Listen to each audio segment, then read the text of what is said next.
शांति में वृंदावन आए नारद जी। यहाँ भक्ति महारानी उदास। तब नारद जी सनकादियों से कहते हैं कैसे काम बने। बोले भागवत सुनाओ। सनकादियों के द्वारा सनक सनंदन सनातन सनत कुमार के द्वारा भक्ति महारानी को हरिद्वार में जब भागवत श्रवण कराई गई तब भक्ति का भी दुख दूर हुआ। इस भागवत से ज्ञान का भी दुख दूर हुआ और वैराग्य का भी दुख दूर हुआ भागवत से। ये बात भागवत जी में ही लिखी है। मतलब भागवत की महिमा ये है कि भक्ति ज्ञान वैराग्य को भी पुष्ट करने वाली भागवत जी है। नारद जी ने एक सवाल किया, महाराज क्या भागवत सुनने से कोई पापी तर सकता है? भगवत जी भक्ति सबके हृदय में जाकर बैठी, श्री कृष्ण गोविंद हरे मुरारी हे नाथ नारायण वासुदेव का कीर्तन किया। सबके हृदय में जाकर बैठी भक्ति। जो कथा सुनने वाले हैं सबके मन मंदिर में भागवत भक्ति महारानी विराजती हैं। कोई पापी व्यक्ति भागवत सुनेगा तो क्या तरेगा? हाँ, बड़े बड़े वीआईपी पापी भी भागवत से तर जाते हैं। कितना भी बड़ा पापी क्यों ना हो सब तर जाते हैं। छोटे पापी, बड़े पापी, वीआईपी पापी, सब प्रकार के पापी होते हैं। सब पापी तर जाते हैं भागवत से। कोई तरा? हाँ तरा। एक कथा सुना रहे, सुनो।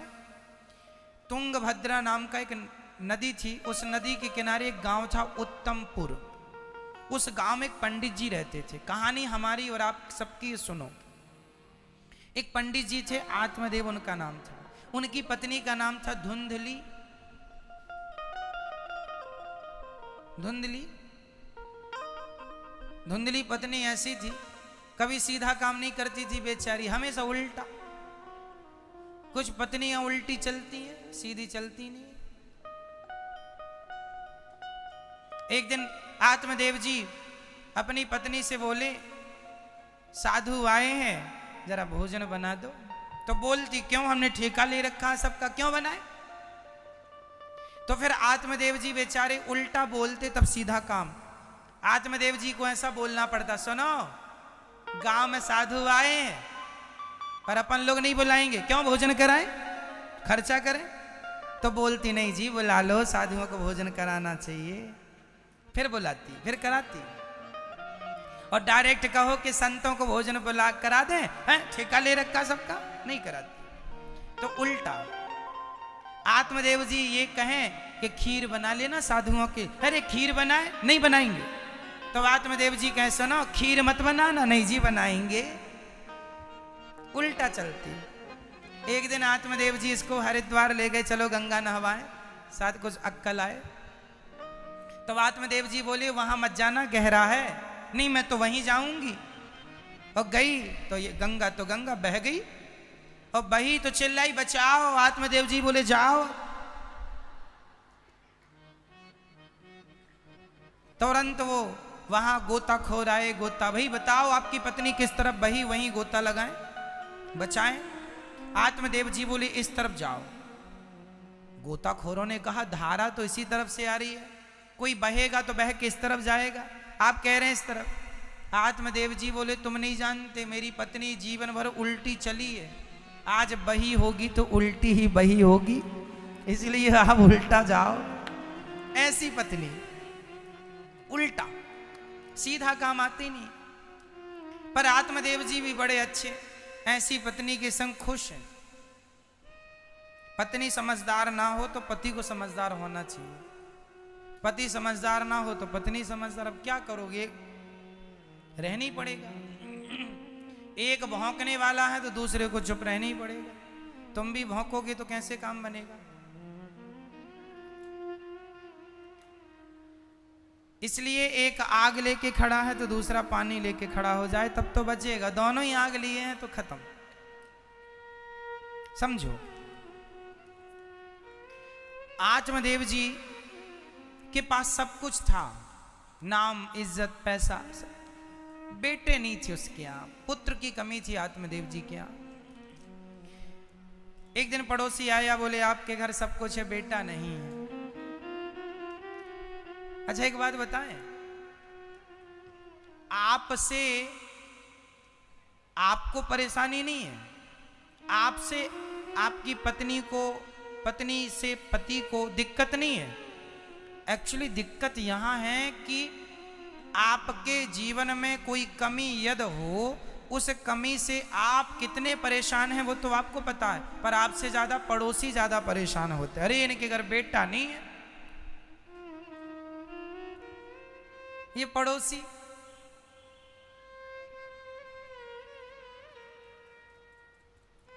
पड़ोसी कैसे हैं? जब भी आए, क्यों बहू के कुछ है? कुछ नहीं। अरे राम राम, कुछ नहीं है। फिर महीने भर बहू के है कुछ नहीं। लो भैया 4 साल हो गए बहू के कुछ नहीं। अब यहां का देखो सब ले लिया जानकारी, इंफॉर्मेशन इकट्ठी कर ली पड़ोसन, सुनो फलाने की बहू के 4 साल हो गए, 4 साल कोई बेटा नहीं है।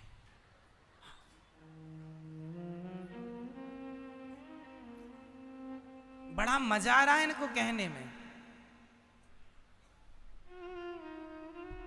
बेटा नहीं हुआ ना पड़ोसी के, उनके घर। तो ये लोग सारे इनके खा पी लिए, ये हाजमौला तो खाते नहीं कि भोजन हाजमौला से पचे, इनका प्रपंच से पचता है। प्रपंच करेंगे, बहू के बेटा नहीं है उनके लिए, 4 साल हो गए, और ऐसे बताएंगे कि बस वही सुने जिसको कह रहे हैं। डर भी तो लगता है, चोर तो चोरी करने में डरेगा, ये चोरी है, चुगली करना क्या है, पाप है।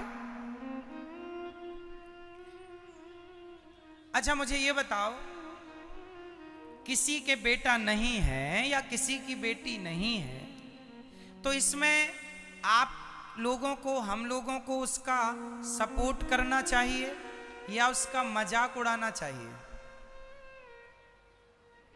उसका हौसला बंधाना चाहिए। अरे कोई बात नहीं, बच्चे नहीं है तो क्या हुआ, बहुतों के बच्चे नहीं है। मीराबाई के बच्चा था तो नाम बता दो। और बच्चों से आपके बेटा हो जाए, इससे ही आप श्रेष्ठ बनोगे क्या? बेटों से कोई श्रेष्ठ बनता तो फिर बहुत सारे बेटे थे रावण के। कितने बेटे थे रावण के? कौन बताएगा? रावण के बेटे कितने थे? कितने? 100 तो धृतराष्ट्र के थे। रावण के बेटा थे 1 लाख। रावण के कितने पुत्र थे? 1 लाख। कहावत है ना, 1 लाख पूत 1.25 लाख नाती, जिसके घर पर दिया ना बाती। जिसके घर में 1 लाख बेटा और 1.25 लाख नाती थे, उसके घर में कोई दिया जलाने वाला नहीं बचा। 1 लाख पूत 1.25 लाख नाती, जिसके घर पर दिया ना बाती। तो 1 लाख बेटे रावण के थे, तो 1 लाख बच्चे पाके कौन सा महान हो गया वो? आज भी गली गली पुतले जलाए जाते। कहो जी। राजा सगर के 60,000 बेटे थे, कौन से महान हो गए वो? कौन सा गढ़ जीत लिया? बेटा पाने से कोई महान होता, कोई श्रेष्ठ होता तो सबके तो लगभग बेटे हैं, बच्चे हैं, सब ना महान हो जाते। बच्चों को पाने के लिए संसार में हम नहीं आए। हमारा उद्देश्य पुत्र प्राप्ति नहीं है, भगवत प्राप्ति है, ईश्वर की प्राप्ति। मीराबाई के बेटे का नाम क्या था? कोई बेटा था? नहीं था। आप कहेंगे महाराज जी बच्चा तो होना चाहिए, नहीं तो महिला स्त्रियों को। अच्छा, ये बातें उल्टी सीधी केवल स्त्रियां ही करती हैं। किसी के बेटा ना हो तो को सबसे ज्यादा बूढ़ी स्त्री वो ही परेशान है सबसे ज्यादा बुढ़ापे में। बहू के बेटा नहीं है, तो तुम्हारी बहू के तो 4 हैं, तुमने कौन सा गढ़ जीत लिया?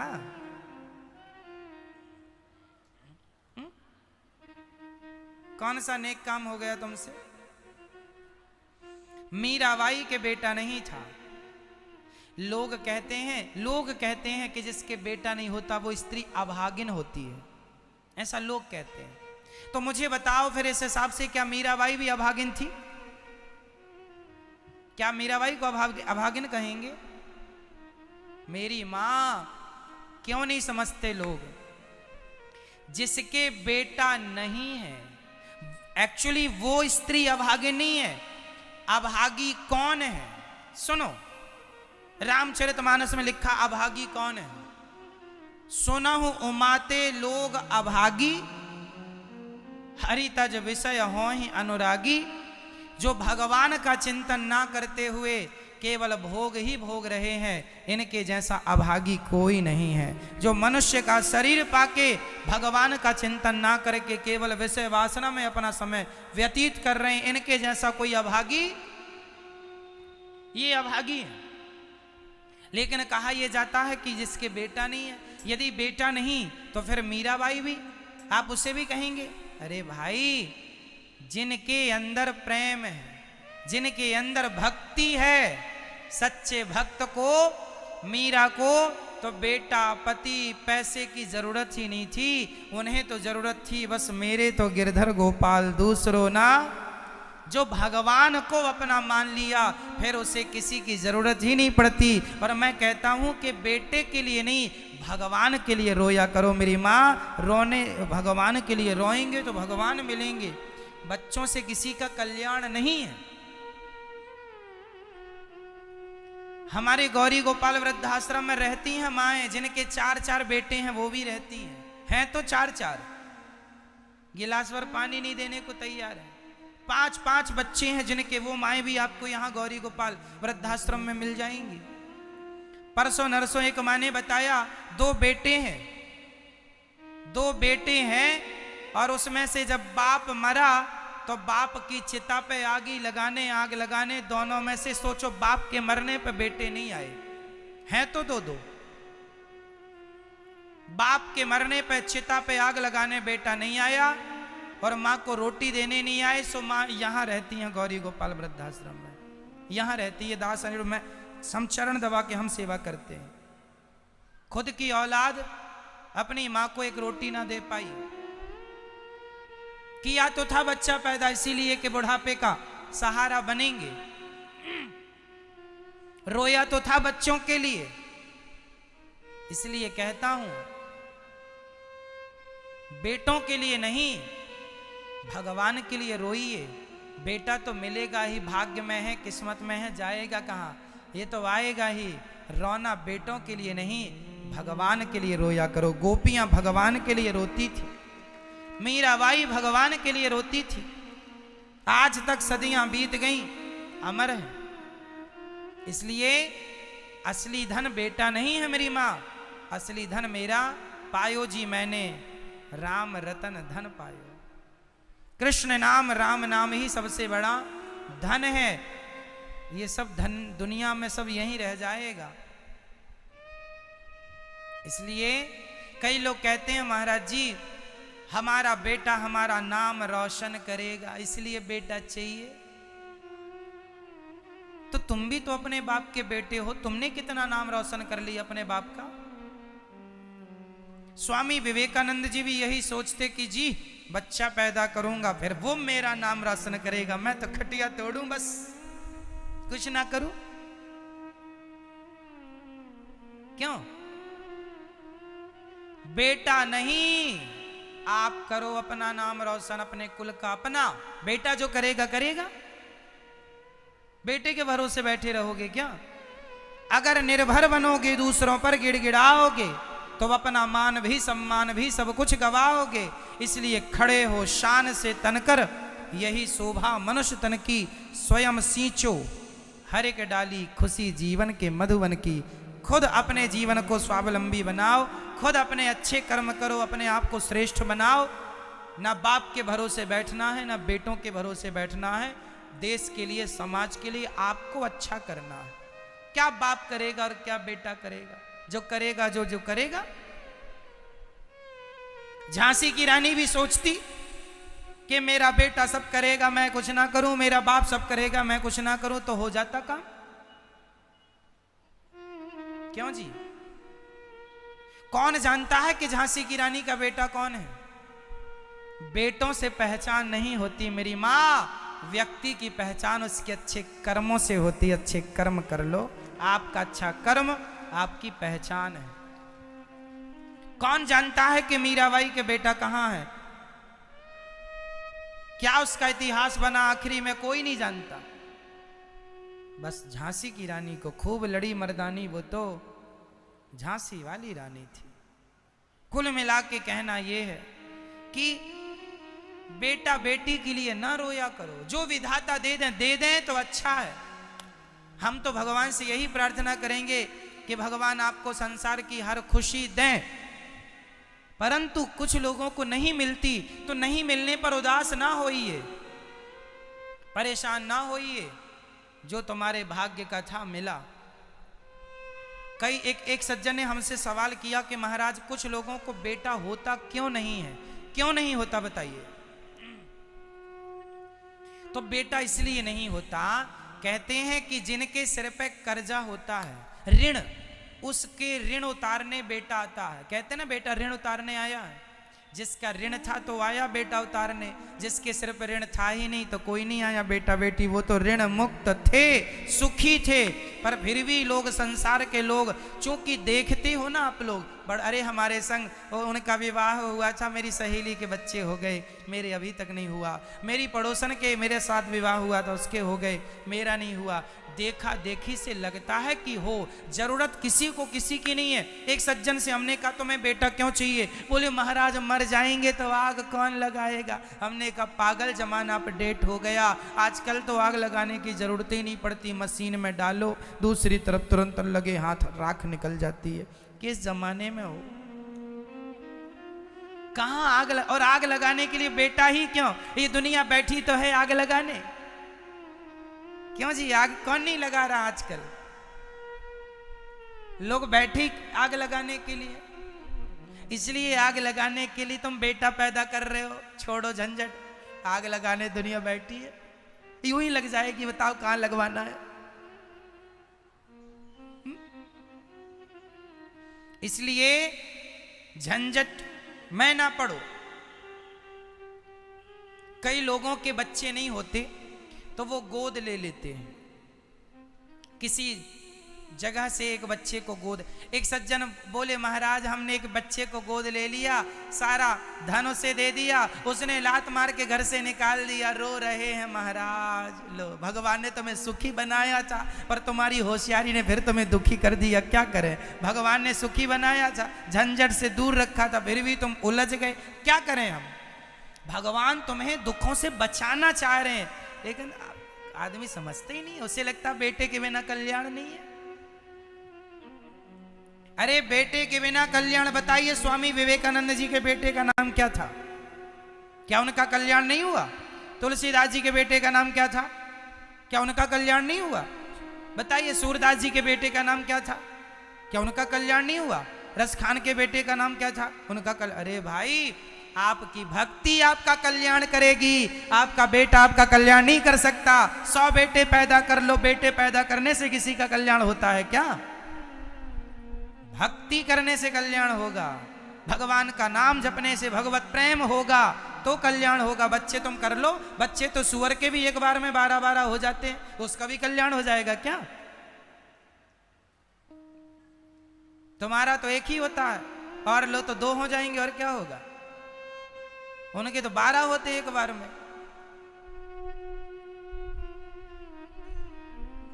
बेटों से गति नहीं है, भक्ति से गति है। इसलिए नाता एक राम जी से, दूजा नाता तोड़ दे, आशा एक राम जी की, दूजी आशा छोड़ दे। मोहे तो भरोसो इन चरणन केरो, हमें तो केवल अपने गोविंद पे भरोसा है, भगवान पे भरोसा है। वो जैसे रखें वैसे रहा करो। वो बच्चा दें तो रखो, नहीं दें खुश रहो। भगवान की मर्जी में, भगवान की मर्जी में खुश रहो।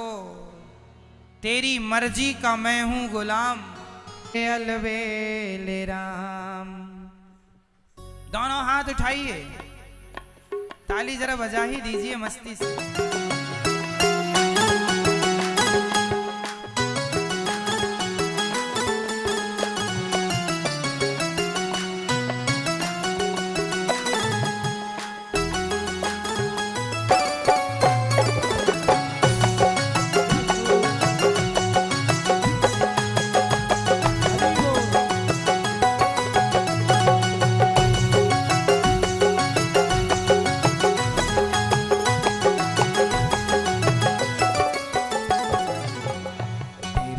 मर्जी का हो, तेरी मर्जी का, तेरी मर्जी का मैं हूँ गुलाम, तेरी मर्जी का मैं हूँ गुलाम, मेरे अलवेले राम, तेरी मर्जी का मैं हूँ गुलाम, ओ मेरे अलवेले राम, अलवेले राम मेरे अलवेले राम, अलवेले राम मेरे अलवेले राम, अलवेले राम मेरे अलवेले राम, अलवेले राम मेरे अलवेले राम, ओ अलवेले राम मेरे अलवेले राम, अलवेले राम मेरे अलवेले राम, तेरी मर्जी का, तेरी मर्जी का, तेरी मर्जी का मैं हूँ गुलाम, मेरे अलवेले राम, तेरी मर्जी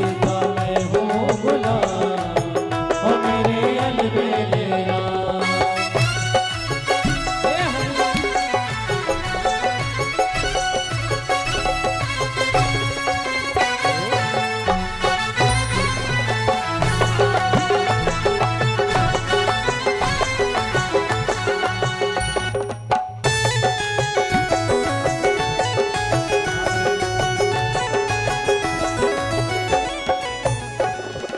तन मन धन सब पर तुम पर न्योछावर, तन मन धन प्रभु तुम पर सब कुछ न्योछावर, तन मन धन सब तुम पर न्योछावर, तन मन धन सब तुम पर निछावर, हे नाथ सब कुछ आपका है, तन भी तेरा, मन भी तेरा, सब आपके श्री चरणों में न्यछावर है। अब तो ठुकरा दो, हाँ जी ठुकरा दो, ठुकरा दो या रखो ना, ठुकरा दो या रखो ना, मेरे अलवेले राम, तेरी मर्जी का मैं हूँ गुलाम, ओ मेरे अलवेले राम, अलवेले राम मेरे अलवेले ओ राम, अलवेले राम मेरे अलवेले राम, अलवेले राम मेरे अलवेले ओ राम, अलवेले राम मेरे अलवेले राम, मर्जी का हो, तेरी मर्जी का, तेरी मर्जी का मैं हूँ गुलाम, मेरे अलवेले राम, तेरी मर्जी का मैं हूँ गुलाम, ओ मेरे अलवेले राम।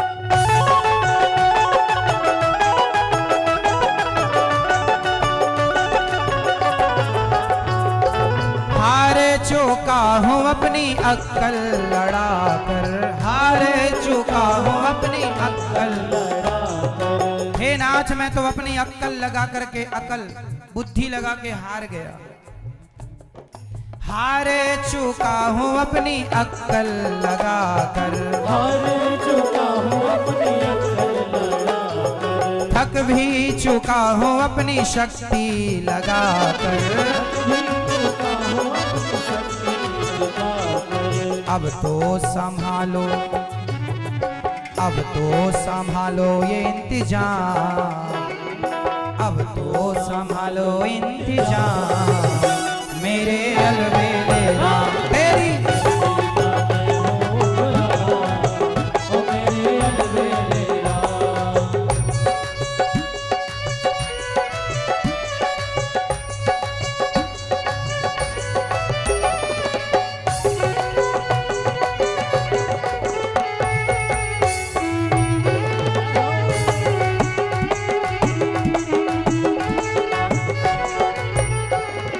थक भी गया हूँ इस लंबे सफर में,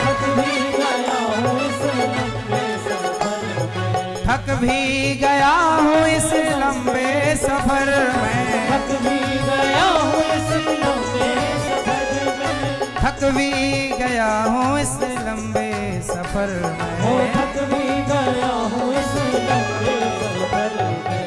दे दो दे दो दे दो सजाया इनाम, दे दो सजाया इनाम, मेरे अलवेले राम तेरी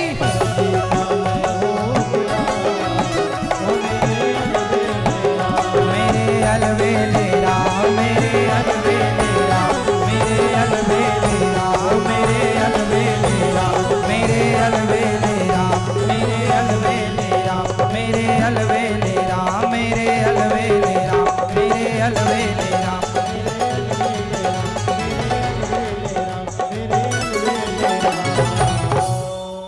बोलिए भक्त वत्सल भगवान की जय।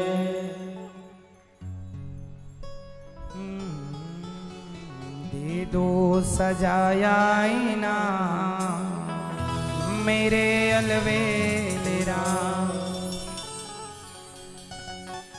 भगवान को अपना बना लो, बस उनके श्री चरणों में समर्पण कर दो।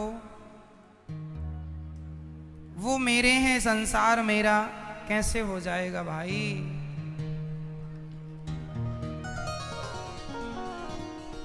आत्मदेव जी घर से निकल गए जब बड़ा ताना दुनिया ने दिया। संत जी से कहा मुझे पुत्र चाहिए। जंगल में एक महात्मा ने फल दिया, कहा कि जाओ पत्नी को खिलाना, पुत्र होगा। खिलाया तो सही, दिया तो सही, पर पत्नी धुंधली ने खाया नहीं, उल्टी चलती है। गाय को खिला दिया, गाय को एक सुंदर सा बच्चा हुआ। उस सुंदर से बच्चे का नाम रखा उनकी बहन, गाय को बच्चा हुआ गौकर्ण, धुंधली की बहन को बेटा हुआ, सो बेटा पैसों से खरीद लिया। धुंधकारी बड़ा दुष्ट और आत्मदेव जी गौकर्ण जी बड़े दिव्य पंडित सुंदर। धुंधकारी बड़ा हुआ, बड़ा शराबी बना, बड़ा जुआड़ी बना, बड़ा गंदा रास्ता अपनाया और गलत रास्ते पर पिता का सारा धन तबाह कर दिया, बर्बाद कर दिया। एक दिन पिता को मारता है धुंधकारी। पिताजी बताओ कहाँ तुमने पैसा गड़ा रखा है? आत्मदेव जी ने कहा बेटा बचा ही क्या, सब तो नष्ट कर दिया तुमने। बहुत मारा। धुंधकारी अपने पिता को क्या करता है? मारता है। क्यों मार रहा है? इनकी किस्मत में तो भगवान ने बेटा दिया ही नहीं था, पर ये ही रो रो के हमें बेटा चाहिए। संत जी ने मना किया, बेटे बेटे के चक्कर में नहीं जी चाहिए। जो तुम्हारे भाग्य में नहीं है उसकी जिद ना करो। वो इसलिए नहीं है कि उससे तुम्हें सुख मिलना ही, मिल भी जाएगा तो सुख नहीं मिलेगा। मिल तो गया। धुंधकारी लाठियां मार रहा, रो रहे हैं, जब नहीं था तो ही अच्छा था। एक तो आदमी जल्दी समझता भी नहीं है, बिना भगवान के जब तक कोड़े ना पड़े समझ नहीं आता। सीधी बातें समझता नहीं आदमी। समझा रहे हैं भाई चक्कर में ना पड़ो, ना उलझो, ना जिद करो, नहीं जी चाहिए। भगवान की मर्जी में खुश रहो। तेरी मर्जी का मैं हूं, भगवान की मर्जी। देना है दो, नहीं देना मत दो। तेरे फूलों से भी प्यार, तेरे कांटों से भी प्यार। जो तू देगा सब अच्छा। हमें यही नहीं कि यही मिले ना, कामना नहीं। श्री आत्मदेव जी की खूब पिटाई हुई। धुंधकारी ने मारा, रोने लगे। तब गौकर्ण जी ने ज्ञान दिया, पिताजी न चैन्द्रस्य सुखम किंचिन न सुखम चक्रवर्तिनः। राजा को सुखी नहीं देखा होगा आपने। सुख कौन? जिनके अंदर त्याग है, तपस्या है, सुखी है। त्याग तपस्या नहीं वो लोग। अच्छा बताइए, सुखी होने के लिए क्या चाहिए? आप ही बता दो। आज बहुत सारा पैसा चाहिए सुखी होने के लिए? बोलो मैया। सुखी होने के लिए बहुत सारा धन नहीं, धनी लोग बहुत दुखी हैं, जिनके पास है वो कहां सुखी हैं। सुखी होने के लिए त्याग चाहिए। क्या चाहिए? त्याग और तपस्या। सत्संग करो, भगवान से प्रेम करो और संसार से अनासक्त रहो। आसक्त नहीं, हटके रहो, सटके नहीं, तब सुख रहेगा। हमने करोड़पति लोगों को भी रोते देखा, रो रहे हैं, परेशान। और हमने फुटपाथ पर रहने वालों को भी खिलखिलाते देखा। बताइए, करोड़पति महलों में रह के भी दुखी है और एक आदमी अपने फुटपाथ पर रह के भी सुखी है। तो सुख धन से आता होता तो धनी लोग सुखी होते। धन से सुख नहीं है, सुख तो है त्याग से। जो जितना बड़ा त्यागी होगा उतना सुखी होगा, और जितना आसक्त होगा संसार से अटैच, उतना ही परेशान।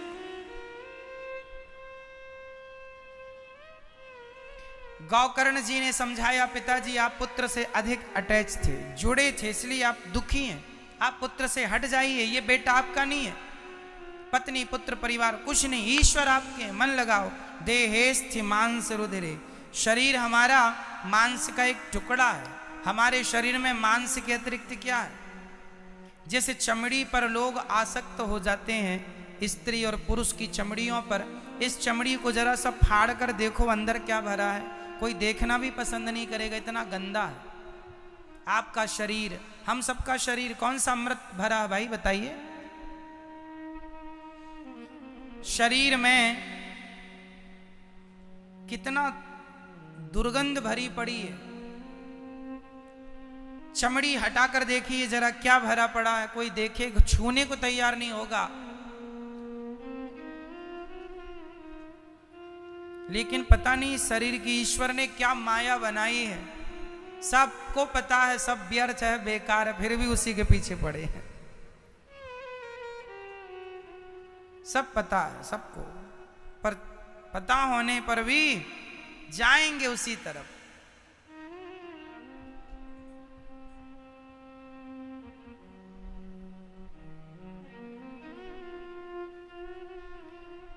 एक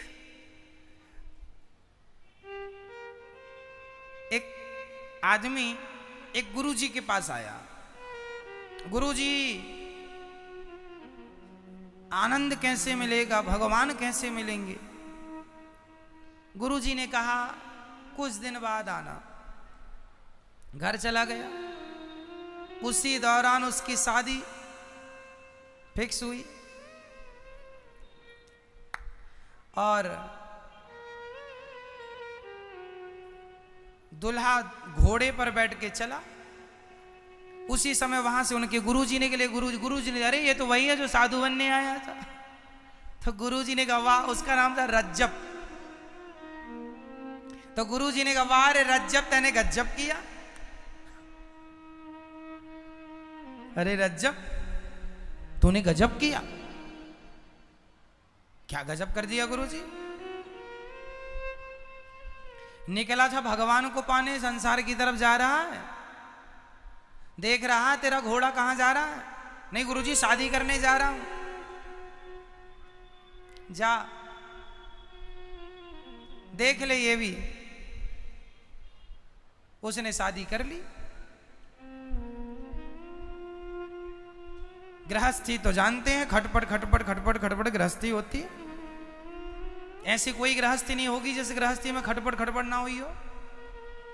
उसकी भी खटपट चालू तुरंत हुई। खटपट, चल बाबा के मठ पर। भागा, आया गुरुजी के पास। गुरुजी ने कहा क्या हुआ? बोले गुरुजी हमें अपने चरणों में लगाओ, आनंद दे दो, सुखी बना दो, भगवान से मिला दो। क्यों? तू तो बड़ा सुखी होने गया था। ये संसार ऐसा है, सुख दिखता है। एक आदमी वो कहावत सुनी होगी, लड्डू ऐसा है जो खाए वो पछताए और जो ना खाए। अच्छा, ये कहावत शुरू कहां से हुई? ये कहावत की भी एक कहानी है, वो कहानी सुन लो। दो मित्र, दो में से एक अपनी ससुराल चला तो उसका दोस्त भी चला, दोनों गए। एक की ससुराल थी और एक वो उसका दोस्त था। दोनों ससुराल पहुंचे तो वहां पर साली आई, साली जी ने बिठाया, जीजा जी आए हैं, बैठो। बैठे हैं, पानी वानी पी रहे हैं। तभी वहां पर ऊपर तो भूख से इनके हाल बेहाल था। तो एक ने कहा, अच्छा सुन, मैं पहुंचता हूं, वो लड्डू रखे, चलो वही खाते हैं। एक ने कहा तुम ऊपर चढ़ जाओ। तो उसने उसे ऐसे हाथ किया और अपने हाथ में पांव रखवा के ऊपर चढ़ाया। जो ऊपर चढ़ा उसको लगा मैं ही दोनों खा लूं, इसको ना दूं बिल्कुल। तो उसने वो लड्डू अपने मुंह में रखा और जब मुंह में रखा तो लकड़ी का बूरा। अब उसने लकड़ी का बूरा, अब वो सोचे कि यदि मैं कह दूं कि लकड़ी का बूरा तो मेरा दोस्त मेरा मजाक उड़ाएगा। तो उसने, नीचे वाले ने कहा भाई मुझे भी एक लड्डू दे। उसने कहा नहीं नहीं, बड़े स्वादिष्ट हैं, तुझे नहीं देंगे। अब वो जो खा चुका था वो तो वो ही जान रहा था कि कितना स्वाद है लकड़ी के बूरे में। तो जो खाया वो भी पश्चाताप कर रखा है और नीचे जो खड़ा है वो भी पश्चाताप, हे भगवान मैंने इसको क्यों ऊपर चढ़ाया, इसके ऊपर मैं चढ़ गया होता तो मैं खा रहा होता। तब तक साली आ गई और साली ने देखा, साली ने देख के देखा कि लड्डू लिए हैं जीजा जी और मुंह में भी लगा है बूरा। वो हंस पड़ी और वो हंसी, कुछ कहा नहीं। तब से ये प्रसिद्ध हो गया, जो खाए वो भी पछताए, जो ना खाए वो भी पछताए। ये संसार ऐसा ही है, जो सुखी, जो संसार का सुख ले ले वो भी दुखी और जो ना ले। इसलिए कहता हूं सुख तो केवल केवल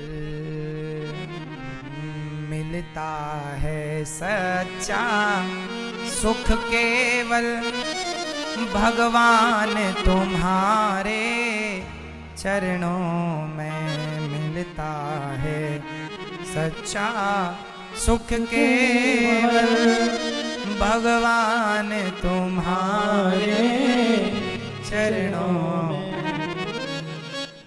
चरणों में बड़ा आनंद है, बड़ा सुख है। गौकर्ण जी ने दिव्य ज्ञान दिया। गौकर्ण जी ने पिता को कहा, पिताजी ये शरीर हाड़ मांस का है, कहां तुम आसक्त हो रहे हो? ये शरीर अपना नहीं है, पराया है। बताइए शरीर आपका है मैया? बताओ शरीर आपका है? आपका था तो बांध के ले जाते। आपके बाप दादे ले गए अपना शरीर, तुम ले जाओगे? फिर ये तो जल जाएगा। ये शरीर तुम्हारा नहीं है। जब शरीर आपका ना हो सका तो संसार की भला कोई वस्तु आपकी कैसे हो जाएगी? कुछ होना नहीं है, पर सब भाग रहे हैं उसी के पीछे, मेरा है मेरा है। जो तुम्हारा है उसे कह नहीं रहे हो कि मेरे तो गिरधर गोपाल, और जो मेरा है नहीं वो मेरा है। जब मलेरिया बिगड़ता है ना तो रोटियां कड़वी लगने लगती हैं। जब रोटी कड़वी लगने लगे, दाल कड़वी लगने लगे, समझ लेना बीमारी भयंकर है। जो तुम्हारा है वो पराया लगे और पराया सा अपना लगे, समझ लेना बीमारी अज्ञान की है। ये अज्ञान जल्दी मिटा लो, नहीं तुम्हें ले डूबेगा। क्या है आपका? मैया बताओ आपका क्या है? बोलो क्या है? क्या है? कृष्ण हमारे गिरधर गोपाल और संसार हमारा। सुनो, कृष्ण हमारे हैं और संसार श्री कृष्ण का है। जब कृष्ण हमारे हैं तो वह संसार में जो जरूरत है वो ईश्वर अपने आप देंगे, उसके पीछे भागने की जरूरत नहीं है। लेकिन आप लोग तो ये एक तरफा भाग रहे हैं, एक तरफा संसार। मेरा बेटा, मेरा बेटा, पहले बेटा फिर बेटे से मन हटा, तू ठीक नहीं है, पोता है मेरा पोता, मेरा पोता। सास कहती है अपनी बहू से, बहू हमें एक पोता दे दो। ले, बहू से मांग रही है पोता, क्योंकि आपको बेटा पोता इससे ज्यादा आपने कभी सोचा ही नहीं। आपको इसी में आनंद है ना। एक बार नारद जी ने एक सुअर से कहा, क्यों वैकुंठ चलेगा? सुअर बोला, वहां ये नाली वाली है कि नहीं? नारद जी बोले, वहां ये नाली वाली नहीं है। सुअर बोला, तो जाओ, हम नहीं जानते, हमारे लिए तो यही वैकुंठ स्वर्ग है। अब सुअर के लिए उसका नाला ही सबसे बड़ा वैकुंठ है। अब उसे कोई समझाए, ज्ञान दे, चल रहे वैकुंठ चले तुझे लेकर, अरे वहां कोई नाला वाला है, ऐसी सुविधा है? तो सुअर को कौन समझाए? बस विडंबना वही है कि आपको संसार बहुत अच्छा लगता है। हम कहते हैं भगवान आपके हैं, कुछ लोग समझ गए, कुछ लोग नहीं जी, हमें तो संसार ही अच्छा, यहीं रहने दो, हम नहीं छोड़ पाएंगे। ये कौन है? कौन है ये? बोलो मेरी मां। छोड़ ही नहीं जा रहा, ऐसे सुअर को नहीं छोड़ा जा रहा अपना नाला, गंदी नाली में ही पड़ा है, उसे वही अच्छा लगता है। उसे कोई पकड़ के गंगा जी में डाल भी दे तो गंगा जी से निकल जाएगा वो देखेगा गंदगी कहाँ है वहीं, क्योंकि क्या करे, स्वभाव है। आजकल का आदमी ऐसे ही है, उसे सत्संग में लाएं, सत्संग कराएं, कथा सुनाएं, भगवान की कथा सुनेगा भी, पर कथा सुनने के बाद समझ जाएगा, ज्ञान भी थोड़ा बहुत आ गया, लेकिन इसके बाद फिर वो संसार में थोड़े दिन कथा सुना जब तक तो अच्छा रहा, फिर संसार में उलझा, फिर वो जहां की था जस का तस। ऐसी है। गौकर्ण जी के ज्ञान से आत्मदेव जी का कल्याण हुआ। धुंधकारी ने अपनी मां को खूब मारा, मां बेचारी कुएं में कूद गई, मां कुएं में, और मां ने आत्महत्या कर ली। धुंधकारी ने अपनी मां को इतना सताया, बेचारी मां मर गई। आजकल बच्चे इतना सताते हैं अपनी मां को कि मां बड़ा परेशान हो जाती है। ये मां इतना परेशान हो जाती हैं, कई बच्चों ने तो मारा, बहू ने धक्का मारा, तो कितनी कहानियां सबकी अपनी अपनी। ये दास अनिरुद्ध, इसलिए बिहारी जी ने शायद इन माओं का दर्द, इन माओं की पीड़ा भगवान से सहन नहीं हुई, और मुझे ईश्वर ने यह जिम्मेदारी दी कि वृद्ध माओं की सेवा करूं। इसलिए हम आपको निवेदन करते हैं कि आप इन वृद्ध माओं की सेवा जरूर किया करें। धुंधकारी जैसे बच्चे आज भी समाज में हैं, जो कि अपने माँ को बहुत सताते हैं, बहुत तंग करते हैं। ये बूढ़ी माएँ, जिस माँ ने क्या ना किया बच्चों के लिए, इसलिए इन माँओं की सेवा किया करो। हम तो कहते हैं कि एक ही संकल्प, एक ही नारा, सेवा ही है धर्म हमारा, हमारा धर्म है सेवा करना। बताइए इस धरती की सबसे बड़ी भक्ति क्या है? क्या है इस धरती की सबसे बड़ी भक्ति? ओनली, केवल सेवा, केवल सेवा। ये माँ, जिस माँ ने बच्चों को पढ़ा लिखा कर बड़ा किया, पाल पोस कर बड़ा किया, आज वही बच्चे माँ को 2 वक्त की रोटी देने को तैयार नहीं है। आज वही बच्चे दुत्कार देते हैं, ठुकरा देते हैं, तब ये माँ यहाँ रहती हैं और इन माँओं की सेवा ये दास अनिरुद्ध करता है। आपसे बस यही विनती है, प्रार्थना है कि ईश्वर ने आपको इन माँओं के दुख को दूर करने के लायक बनाया हो, सहयोग करने के लायक, तो आप जरूर इन माँओं की सेवा कीजिएगा। अब देखिए ना, ये माँ आपके बीच में बैठी हैं, 90 साल की हैं ये माँ। एक बेटा है, पर एक बेटे के होने पर भी ना वो कभी खबर लेता माँ कहाँ है। क्या माँ ने 1 घंटे के लिए भी बेटा आंखों से ओझल हो जाए, चला जाए, तो माँ रोती है, मेरा बेटा कहाँ चला गया, कहाँ चला गया। पर बच्चों को अपनी माँओं की कोई फिक्र नहीं है।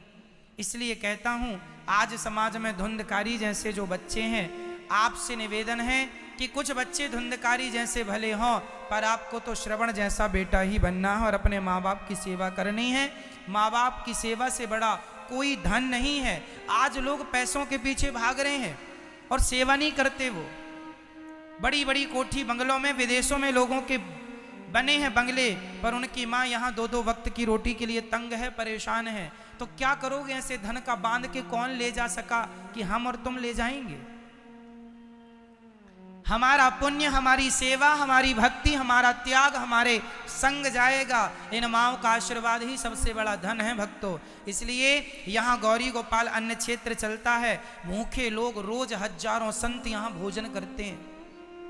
जो संत वृंदावन में भजन करते हैं, रोज परिक्रमा लगाते, रोज बिहारी जी का दर्शन करते हैं, ऐसे महान संतों को यहाँ गौरी गोपाल जी के अन्न क्षेत्र से हर रोज यहाँ हजारों साधु संतों को पेट भर भोजन यहाँ से नित्य मिलता है। हजारों संत भोजन करते हैं और सबको पेट भर भोजन, सबको भोजन अच्छी क्वालिटी का, सबको भोजन मिलता है। ये गौरी गोपाल वृद्धाश्रम में गौरी गोपाल अन्न क्षेत्र का आप दर्शन कर रहे हैं, जहाँ साधु संत बड़े प्रेम से इन संतों के रूप में यहाँ भगवान ही ये सेवा ग्रहण करने आते हैं। बताइए, हमारे घर से रोज कुछ रोटियां संतों के लिए, जरूरतमंदों के लिए निकलनी चाहिए या नहीं? हम गृहस्थों का धर्म है या नहीं?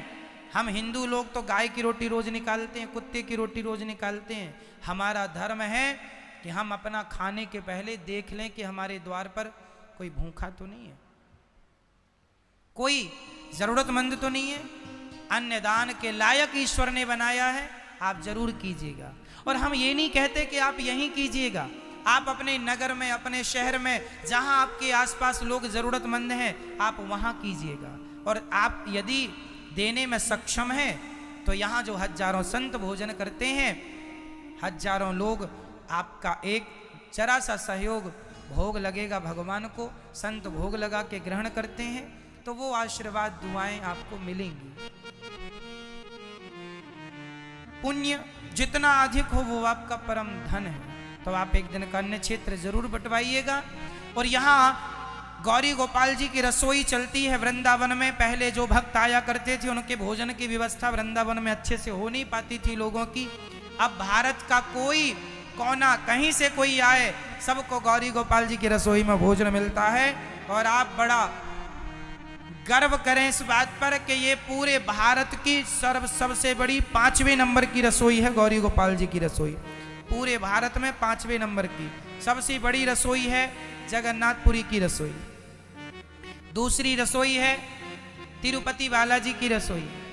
तीसरी रसोई है गोल्डन टेम्पल अमृतसर की रसोई, है ना। चौथी एक जगह की और है, और 5वीं ये गौरी गोपाल जी की रसोई। ये भारत की 5वें नंबर की सबसे बड़ी रसोई, जहां सुबह से शाम तक निःशुल्क, किसी से 1 रुपये चार्ज नहीं लिया जाता, पेट भर भोजन। और भोजन की क्वालिटी क्या है वो आप लोगों ने जरूर शायद पाया हो, प्रसाद तो आपको लगा हो।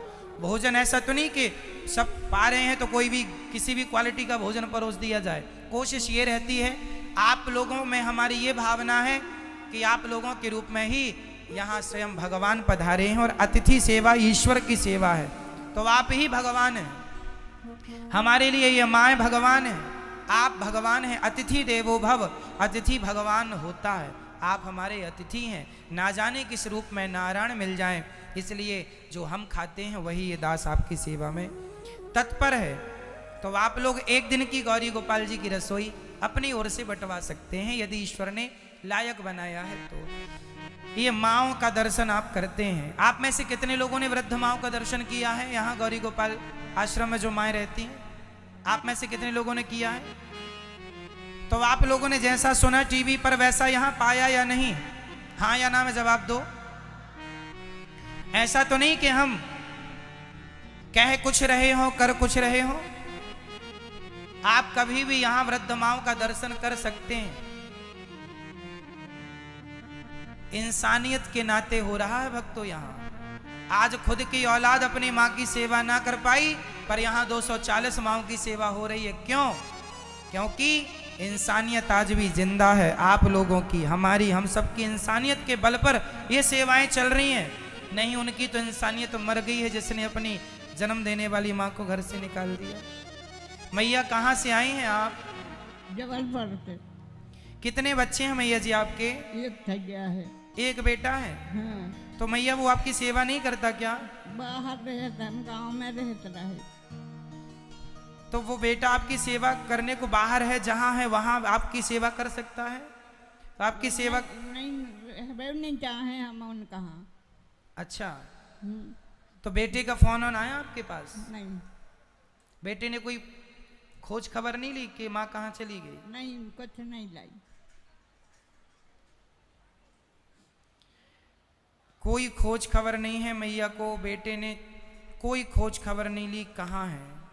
तो जब आपके साथ था बेटा, सेवा करता, आपकी सेवा करता कि नहीं?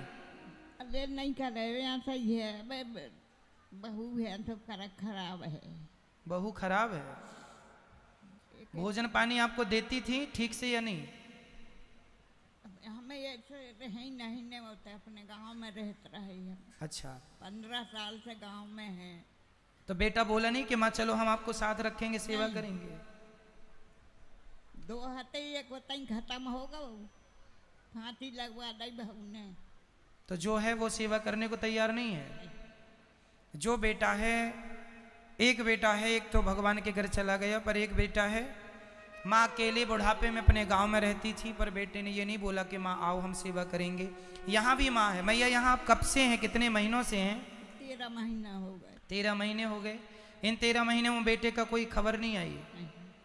13 महीने से बेटे ने एक बार भी फोन नहीं लगाया, कहाँ हो माँ, कैसी हो माँ, कोई खबर नहीं ली।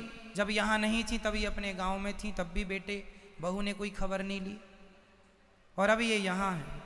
मैया आप यहाँ हो, आपसे यहाँ रहने के हमने आपसे कोई पैसे तो नहीं लिए? नहीं, हमारे पास नहीं ना, कहा तो दे हैं, हमारे पास कहा तो ये सही आ गए। इन माओं से कोई पैसे नहीं लिए जाते। सभी माओं की यहाँ निःशुल्क सेवा होती है। आप लोग भी इन माओं से ये सब बातें कर सकते हैं, पूछ सकते हैं। यदि आपको कोई भी डाउट्स हो तो पूछ लीजिए, क्लियर कर लीजिए। किसी भी एक माँ से पैसे लिए नहीं जाते। मैया कितनी उम्र है आपकी, आयु कितनी है आपकी? उम्र तो हम नहीं बता सकते हैं, तो अंदाज लगा लो। तो हमारे पहले जमाने में लिखता ही पढ़ा तो नहीं रहे कोई। मैया जी की आयु लगभग 85 पार होनी चाहिए। इस उम्र में माँ को बेटे का कोई आसरा नहीं मिला, सहारा नहीं मिला, तब ये माँ यहाँ आई और इन माँओं की सेवा यहाँ होती है। कैसी सेवा होती है आप लोग खुद दर्शन कर सकते हैं। बताइए, इन माँओं की सेवा करना हमारा धर्म है या नहीं? धर्म है। इंसानियत के नाते जो कर रहे हैं वो ठीक है या नहीं? बस किसी की इंसानियत भले मर गई हो, पर हमारी और आपकी जब तक हम जिंदा हैं तब तक हमारी इंसानियत भी जिंदा होनी चाहिए। इंसानियत के नाते हम सेवा करें। और आपको अच्छा लगेगा ये जानकर कि यहाँ से 200 माताएं जा चुकी हैं। उनके बच्चे कथा सुन के उनके बच्चों का हृदय परिवर्तित हो गया और वो अपनी माँओं की अब अच्छे से सेवा करते हैं। 200 माँओं के जाने के बाद भी अभी 240 माँ यहाँ हैं और अभी 1000 माँओं के लिए आश्रम बनने जा रहा है। अभी 240 हैं और रोज कोई ना कोई माँ आ जाती हैं, तो एक बड़ा आश्रम बनने जा रहा बिल्कुल ठीक सामने, जहाँ 1000 वृद्ध माँओं के रहने की व्यवस्था होगी। आपसे विनती सिर्फ इतनी है कि बताइए, 1000 माँओं की सेवा जहाँ होगी वहाँ धन लगेगा या नहीं? इसलिए ईश्वर ने आपको लायक बनाया है, तो एक कमरा बनवा के आप इन माँओं को समर्पित कर सकते हैं। एक कमरे की, ताकि आपकी छाँव में ये माँ अपना बुढ़ापा गुजार सकें। और एक कमरा नहीं तो एक कमरे की छत आप लोग डलवा सकते हैं अपने सहयोग से, या फिर एक वृद्ध माँ को गोद लीजिए ताकि जीवन भर आपकी रोटी खाकर आप तक आशीर्वाद पहुँचे। आप सभी के सहयोग से ये सेवाएं यहाँ चल रही हैं। मैया आशीर्वाद दो कि ये सेवाएं ये दास सदा करता रहे और आप यहीं रहिए, सुखी रहिए। अब आपका एक नहीं, अब आपके हजारों बेटे हैं। हम सब पूरे भारतवासी मिलकर अब आपकी सभी माँओं की सेवा करेंगे। जो बन पड़ेगा तो आप सभी में से कुछ भक्तों ने अपने नाम पहुंचाए हैं। आइए ऐसे दानवीर महापुरुषों के नाम सुने जिन्होंने अपने धन को धर्म से जोड़ा। इन माँओं की सेवा, इन वृद्ध माँओं की सेवा, अन्न क्षेत्र गौ सेवा और संत सेवा से अपने धन को जोड़ा। भागवत सबका कल्याण करने वाली है, जीव मात्र का कल्याण करने वाली है, सब पर कृपा करती है। गौकर्ण जी ने दूसरी बार भागवत सुनाई। भगवान ने गौकर्ण जी को हृदय से लगाया और भागवत सुनने वाले जितने लोग थे सब भगवत धाम को चले गए। अब भागवत नारद जी ने सुनी सनकादियों से, वहां भगवान ने प्रकट होकर सबको हृदय से लगाया, भगवान नाम हुआ। श्रोता वक्ता का निरूपण क्या है वो समझिएगा। कथा सुनने वाले श्रोता कैसे होने चाहिए? जो केवल कथा सुने वो सच्चे श्रोता। कई लोग कथा में सो जाएं या बातें करें, वो नहीं। जो सार सार ग्रहण करें और अपने जीवन को उस कथा से, इस कथा से बदलें। ज्ञान डॉक्टर की दवाई तब काम करेगी जब डॉक्टर से लेकर उसे ग्रहण की जाए, खाई जाए। ना खाए जेब में रखने से तो इलाज नहीं होगा। दवाई बीमारी तो नहीं भगा सकती, खाने से भगेगी। उसी प्रकार आपने ज्ञान धारण नहीं किया, सुन लिया, आप ज्ञानी हैं, पर केवल दूसरों को बताने के लिए ज्ञान है, उसे आप उतारते नहीं हैं अपने जीवन में, तो वो ज्ञान फिर आपके किसी काम का नहीं। ज्ञान वही है जो जीवन में चरितार्थ हो जाए, उतर जाए।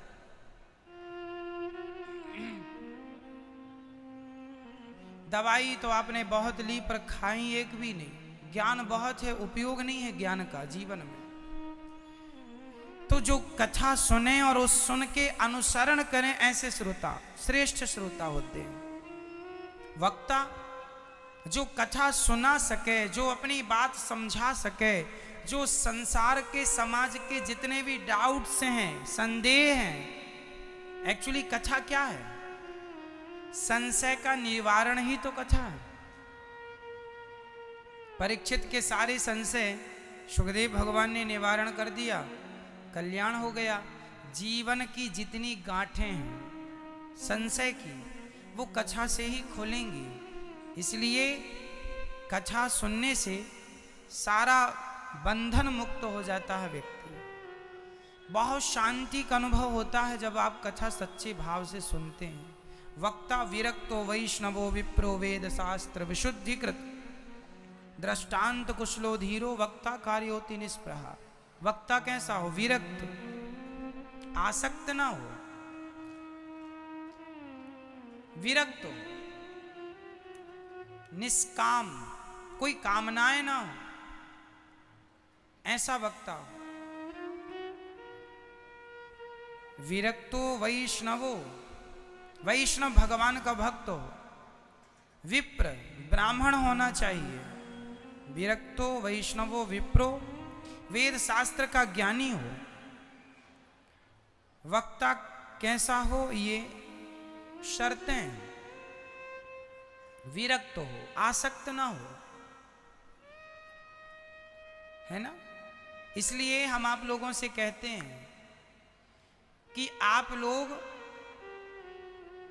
ये दास अनिरुद्ध, आप लोगों से जो भी धन आप सहयोग के तौर पर देते हैं, डोनेशन करते हैं, दान करते हैं, आप कभी भी आकर दर्शन कर सकते हैं कि उस धन का हम क्या उपयोग कर रहे हैं, सेवाएं कैसी चल रही हैं।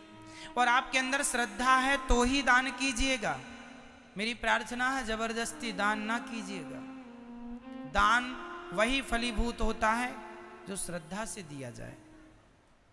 जबरदस्ती ना मैं लेकर खुश रहूंगा, ना आप देकर खुश रहेंगे। इसलिए यदि आपके अंदर प्रेम है, श्रद्धा है, तो आप दान दीजिए, वरना जबरदस्ती देने की जरूरत नहीं है। बिना श्रद्धा के आप बिल्कुल दान मत दीजिए। आपके अंदर श्रद्धा है, आप ये सोचें कि महाराज जी पैसे खा लेंगे, तो पहले आप यहाँ आके दर्शन कर लें। आपको हम पर कोई डाउट है, कई लोग कहते हैं आरोप सबके होते हैं, अरे महाराज जी तो ठग रहे हैं, तो हम किसी से पर्सनल कहते नहीं हैं कि तुम हमें 1000 दो या 1 रुपए दो। हम कथा से कहते हैं कि भाई यहाँ सेवाएं हो रही हैं, आपकी श्रद्धा है, आप देख लो, देखने से आपको संतुष्टि मिले तो आप दीजिए, आप संतुष्ट नहीं हैं बिल्कुल मत दीजिए। यहाँ किसी को प्रेशर नहीं दिया जाता कि नहीं जी आप दान कीजिए, नहीं, दान हम जबरदस्ती लेते भी नहीं, जो आपकी श्रद्धा उससे आप दी। इसलिए आपको ये लगे कि महाराज जी ठग रहे हैं, लूट रहे हैं, तो आपसे मेरी प्रार्थना है आप मत लूटिएगा, आपको लूटने की जरूरत ही नहीं। हम किसी के घर जाके कभी नहीं कहते कि आप दान दीजिए, किसी को फोन लगा के भी नहीं कहते, केवल ये बताते हैं कि यहाँ माओ की सेवा होती है, अन्य क्षेत्र चलता है, और ये सेवाएं जो हैं छिपी नहीं, आप आके देख सकते हैं। पहले देखें, फिर यदि आपकी श्रद्धा जागे तो दे। यदि किसी को डाउट्स है तो मैंने ये बातें कही, संदेह है तो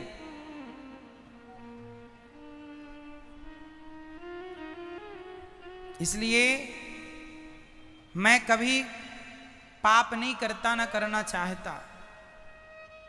मुझे पता है कि मैं मरूंगा तो मेरे संग रत्ती भर 1 रुपए भी मैं लेकर नहीं जाऊंगा। इसलिए जो आता है, पानी बढ़ जाता है नाव में, उसे उलीचना पड़ता है, तब नाव डूबने से बचती है। उसी प्रकार जब भगवान आपको धन धान्य दें तो दोनों हाथों से परोपकार करना चाहिए, नहीं तो वो धन डुबा देता है। दोनों हाथ से इसलिए दास अनिरुद्ध आपसे लेकर आपकी सेवा में खड़ा है। किसी को रत्ती भर भी ये डाउट्स हो तो आप आके देख लीजिए।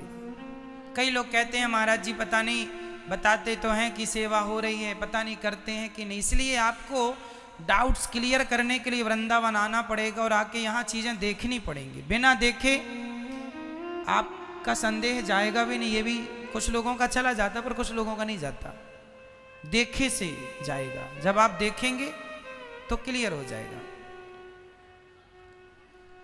तो आपका स्वागत है वृंदावन, कभी भी आप आए, गौरी गोपाल वृद्धाश्रम जरूर आए। और यहाँ जो हम कह रहे हैं आप खुद आके मुआयना कर लें, देख लें। वक्ता श्रोता दोनों प्रेम से कथा सुने, भगवत प्रेम हो, ऐसे श्रोता वक्ता भगवान प्रकट होके शनक आदियों को गले लगाकर भगवान सब परम धाम को गए। भगवान ने सबका कल्याण किया। जन्माद्यस्य यतोऽन्वयादितरतस् चार्थे सुभिज्ञः स्वराट् तेने ब्रह्म हृदय आदि कवये मुह्यन्ति यत्सूरयः तेजो वारि मृदां यथा विनिमयो यत्र त्रिसर्गो मृषा धाम्ना स्वेन सदा निरस्तकुहकं सत्यं परं धीमहि।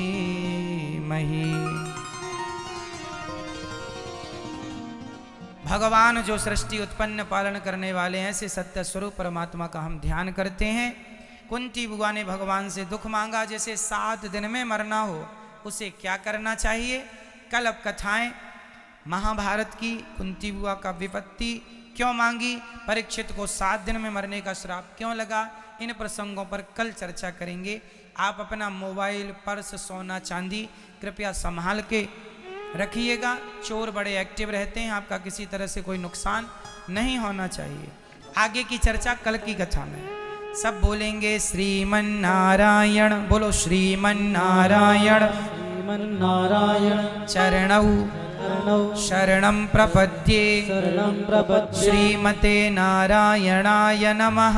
श्रीमते नारायणाय नमः। श्रीमन्नारायण चरणौ शरणं प्रपद्ये श्रीमते नारायणाय नमः। श्रीमन्नारायण चरणौ शरणं प्रपद्ये श्रीमते नारायणाय नमः। हे नाथ, मैं आपको कभी भूलूं नहीं। आइए भाव से एक बार झूम लेते हैं। आइए फिर आरती का आनंद लेते हैं। हाँ हो मोहे सावरा सलोना, पसंद आ गया।